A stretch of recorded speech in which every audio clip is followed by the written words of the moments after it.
A minha convidada de agora é a Flávia Barbosa. Ela é nutricionista, atua na Vigilância Sanitária de Vitória, vigilância inclusive que está orientando sobre compra e preparo de peixes e mariscos. Flávia, bom dia. Bom dia. Obrigada pela sua gentileza, Flávia. Agora é a hora, hein, de você nos dar aquelas dicas preciosas. Como é que a gente escolhe o pescado, o marisco, até o palmito também? Como é que é a higiene adequada? O que a gente observa no local? Isso.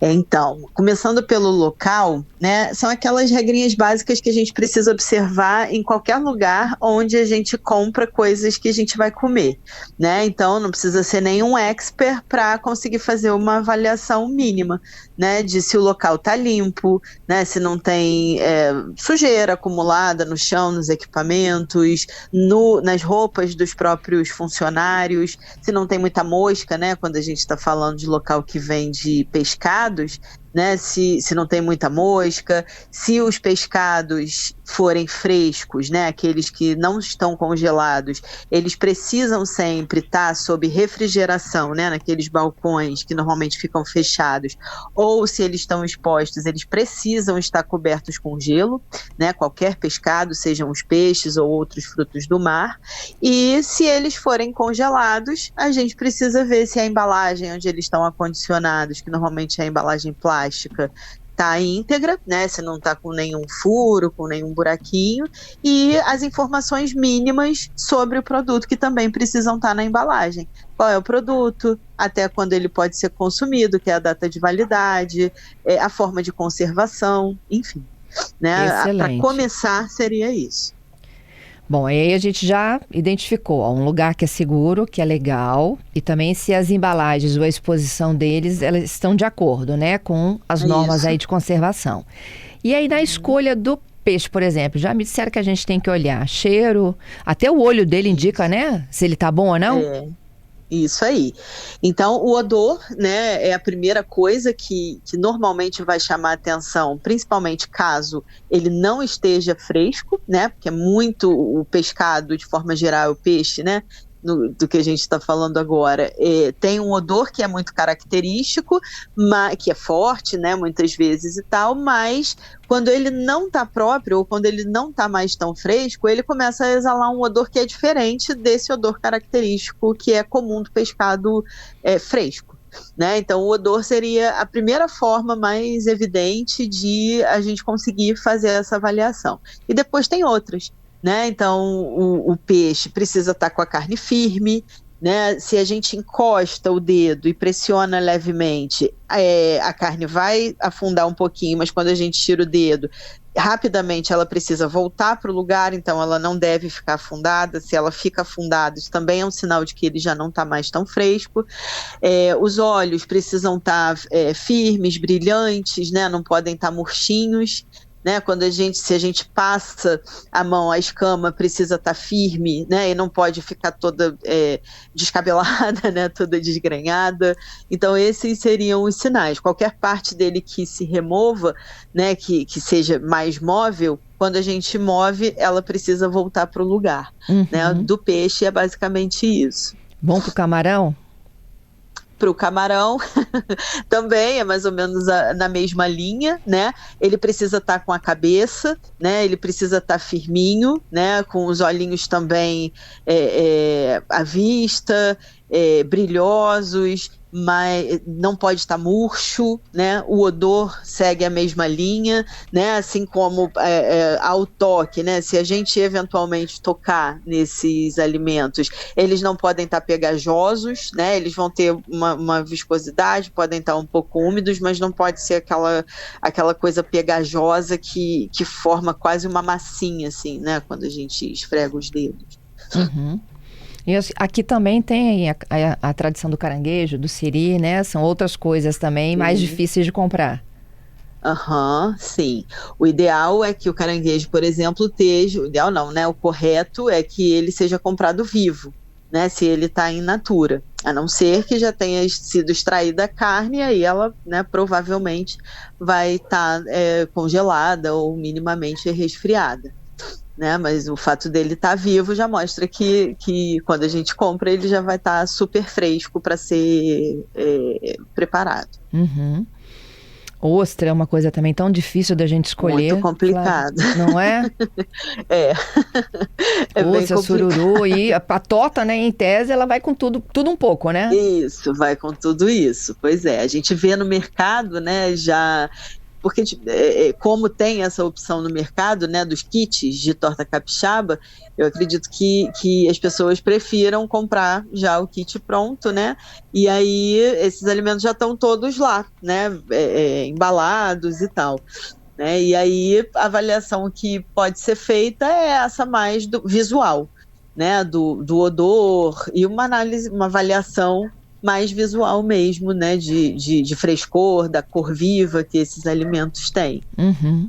Esses tipos de alimentos a gente compra no dia, é de véspera, tirando o congelado, né, que dá para você tirar do supermercado e levar direto para o nosso freezer. Por mais tempo. É. Assim, de preferência, até por uma questão de qualidade sensorial, né, ele vai ser muito mais gostoso quanto mais fresco é o alimento. E por se tratar, especificamente falando de pescados, né, peixes e frutos do mar, por se tratarem de alimentos extremamente perecíveis, o ideal é que eles sejam comprados o mais próximo possível de quando eles vão ser preparados e que eles sejam preparados o mais próximo possível de quando eles forem consumidos. Uhum. Né? Assim a gente vai ter uma refeição, né, mais segura e muito mais saborosa, porque esses alimentos vão estar muito mais frescos. E chegou, já coloca na geladeira, né? Nada de ficar sobre pia, né? Isso é muito importante, né? Então, às vezes, a gente sai, né? E aí vai comprar uma série de coisas, inclusive o pescado, né? Então, é importante que, na medida do possível, e a gente sempre espera que isso seja possível, o pescado, né? Ou as carnes em geral, mas aqui a gente está falando de pescado, seja a última coisa a ser comprada, né? Que se avaliem todos esses critérios que a gente está falando aqui e que imediatamente a gente vá para casa, né, de forma alguma deixar no carro ou ficar circulando com esse alimento durante várias horas nesse calor que faz aqui, e assim que chega em casa já coloca na geladeira e tira só na hora de preparar. Esse aqui é o ideal. Entendido. E como é que a gente conserva depois de pronto o alimento? Por exemplo, eu acabei de fazer a minha tradicional torta capixaba da sexta-feira, né? Iniciei o preparo lá durante a manhã, na hora do almoço a torta ficou pronta. O que sobrou do almoço? Tem aquela história de muita gente que coloca a comida em cima do fogão porque tem que esfriar, não é isso, Flávia? Tem essa história, né? Mas porque diz que danifica a geladeira e tal, né? Mas o que pode causar um choque maior e também aumentar a temperatura da geladeira é quando a gente tira a comida que acabou de sair do fogo, né? Nesse caso, não é exatamente isso, né? Porque depois que a gente já almoçou, né, o alimento foi aquecido ou ficou pronto antes de a gente consumir, lógico, aí a gente almoça, né? A refeição dura vários minutos e até a gente acabar de almoçar e lavar a louça e tal, esse alimento já baixou a temperatura, ele já não está mais tão quente, né, como quando ele acabou de ser preparado. Então, não tem problema nenhum, né, ele ser bem acondicionado, né, ser colocado num vasilhame que possa ser tampado, que possa, né, que mantenha o alimento protegido, né, se ele está numa travessa, pode ser tampado ou pode ser passado filme plástico ou papel alumínio, e aí ele já pode ser colocado em baixa temperatura, né? Essa baixa temperatura, nesse caso, que vai ajudar a conservar esse alimento por mais tempo, né, que vai ajudar a frear o crescimento dos micro-organismos que já estão ali, porque, infelizmente, o micro-organismo está em tudo que é lugar, né? Então, a conservação é muito nesse sentido, de reduzir ao máximo a contaminação dos alimentos, né? Então, se a gente demora muito para fazer para submeter esse alimento a uma temperatura que vai ajudar a conservá-lo, ele vai acabar se contaminando a ponto de, quando a gente for consumir, ele já não estar mais próprio para consumo, né? E aí, muitas vezes, a gente não vê, né? A gente não sente, porque muitas vezes, quando o alimento não está mais próprio para consumo, ele não apresenta nenhum aspecto de que ele não está próprio, né? Nem de odor, nem de textura, nem de sabor. A gente come achando que tá bom e depois é que vai ver que ele não estava, quando a gente tem algum sintoma de doença transmitida por alimento. A perguntinha aqui da Conceição. No caso do siri ou do caranguejo, eu sempre já compro desfiado. O que eu devo me atentar?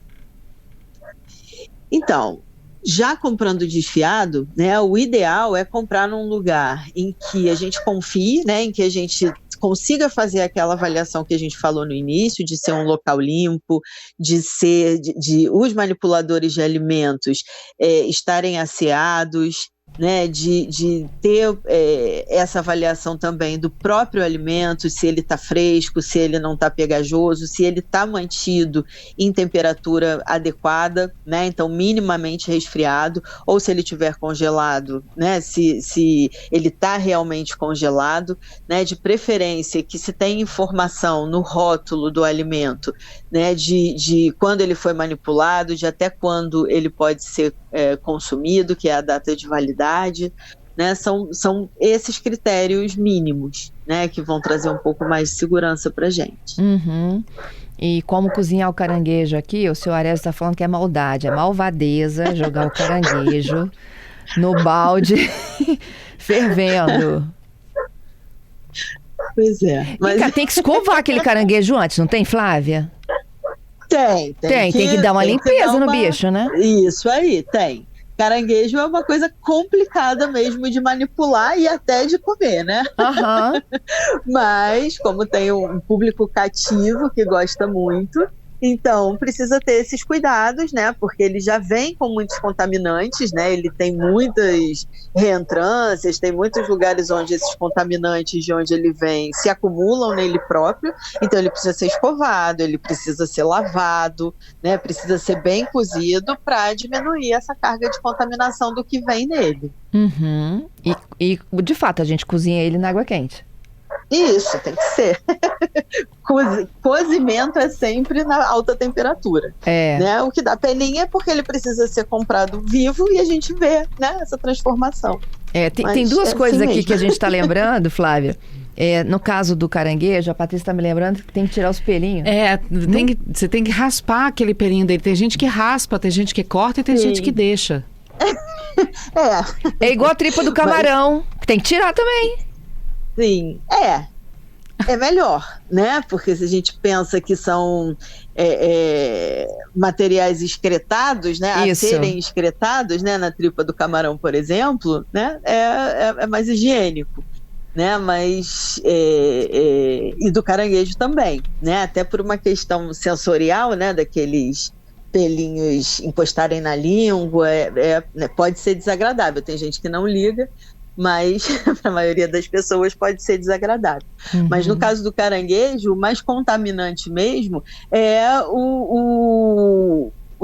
são os resíduos que vêm nele, né? Assim, nas partezinhas dele, né? Porque ele vem de locais que não são, né? Que podem até estar contaminados e que de qualquer forma, mesmo que não estejam contaminados, vem com uma carga de material orgânico, né? Que não é para ser ingerido.